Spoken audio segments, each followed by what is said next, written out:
Razer just dropped a new gaming mouse and I bought it so you don't have to, but maybe you should. Welcome everyone, today we're going over one of the best mouse drops of 2024, the Viper V3 Pro. And at 55 grams, it comes with the 8K polling dongle, and at $159.99, this might just be the new standard pro of mice, and let's see if it's worth it for you. So just to do a quick unboxing here, whenever you guys lift it up, it pops up pretty easy. You get the mouse laying inside of its little bed, as well as the 8K dongle, and this will come in either white or black based off of what color you got your mouse. And then you can also just lift up this back piece and you will have your USB-C to USB-A braided cable. Also comes in the matching color of the mouse that you guys get. And then inside the little pamphlet in the bottom, you do get your little goodies, which is just your basic Razer stickers that they send out with everything. And then you do get some black grip tape. I do wish it was white to match the mouse, but free grip tape is free grip tape, and it definitely does work for your first time's use until you guys can get some good replacement ones. So getting into the main part of the mouse here, and that's going to be its shape. This shape is definitely still a large mouse, definitely still recommended with people around that like maybe 19 or 20 centimeters or bigger hand size. I definitely wouldn't recommend it for someone like medium hands like myself or small hands. It's definitely recommended for larger hand people. That being said, it is a safer recommendation than the G Pro because of this grip width here. This grip width is a lot thinner than the GPX, really making the mouse feel like a lot smaller of a mouse than it actually is. And it only coming in at 55 grams, especially compared to its previous ancestor, the V3 Hyperspeed at 78 grams, it definitely does feel substantially lighter. And overall, just a way better balanced mouse here. It feels like pretty much anywhere you pick it up, it feels very, very light. It doesn't feel heavy towards the front or towards the back. They really, really did do an awesome job with this design. And a few of the things that they also did is making the bigger side buttons, which I think was a great choice by them. I think these protrude a lot more than normal side buttons, and they're a bit larger, which I think is once again safer and more suitable, but while still having that good design shape, good feel for that relaxed claw and even that palm. Definitely still for larger hands, but definitely a lot safer of a shape while also still having some personality characteristics compared to the GPX.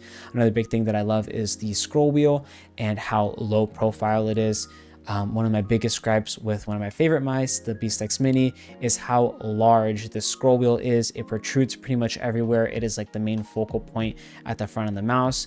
The Viper V3 Pro does a great job at keeping it very minimalistic, very low profile, and still feeling very tactile and very snappy while not being, just a boring scroll wheel.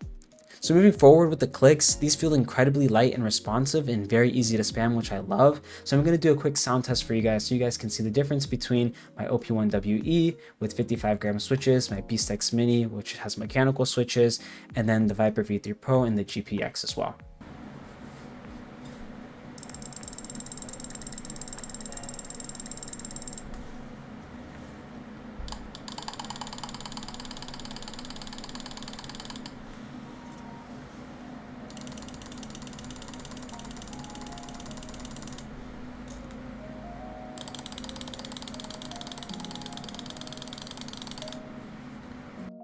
So while you're not going to get the same spammability that you get with the Beast X Mini, which also has another advantage here where it's these rounded outside edges where you can click anywhere on the switch and you're not going to have any interference, the Viper V3 Pro does have this little border here where if you push down on the click itself, this little edge does get in the way a little bit if you are clicking near the edge.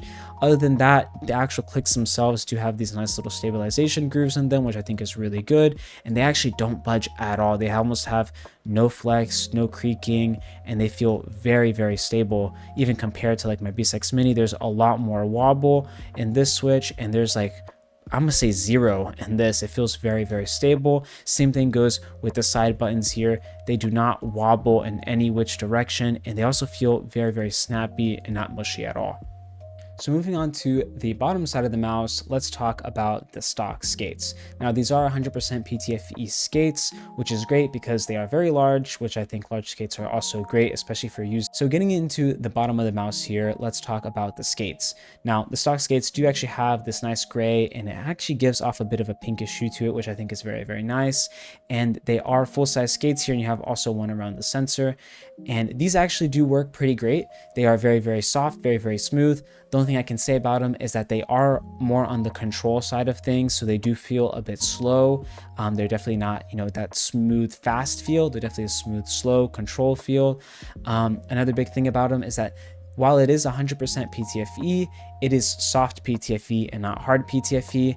And that is something important to remember here, that these will wear out and wear down very, very quickly. I'd say maybe 2 months, maybe 3 at most, and then you're forced to change the skates out on these, or else you're going to get a very mushy and a very heavy glide, and you don't want that on a mouse. I definitely recommend, if you guys are going to update your skates in the future, whenever Corpads does release theirs, I definitely do recommend Corpad skates if you guys do like that full size skates. If not, I think Jade and Tiger Ice are also really good skates for speed, but we will do a skates roundup video next, so stay tuned for that. But other than that, these skates are pretty good stock. Like I said, they are just very soft. They do get indented very quickly. They do scratch very, very easy compared to hard PTFE, so these will wear out fairly quick. There's not much else to be said about it besides the price. At 160 USD, it's no joke.